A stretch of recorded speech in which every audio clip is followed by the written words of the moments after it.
आऊज़ू के माने पनाह चाहता हूँ।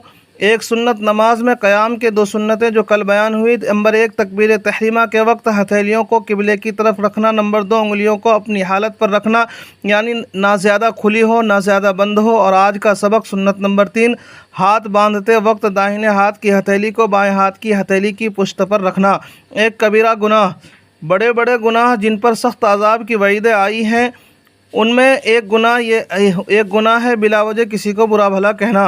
गुनाह के नुकसानात। गुनाहों से दुनिया का एक नुकसान यह है कि गुनाह से दिल और जिस्म में कमज़ोरी पैदा होती है। दिल की कमज़ोरी यह है कि नेक कामों की हिम्मत घटते घटते बिल्कुल ख़त्म हो जाती है, और जिस्म क्योंकि दिल के ताबे है इसलिए वो भी कमज़ोर हो जाता है। यही वजह है कि बज़ाहिर तंदुरुस्त व कवी कुफ़ार भी सहाबा के मुकाबले में ना ठहर सकते थे।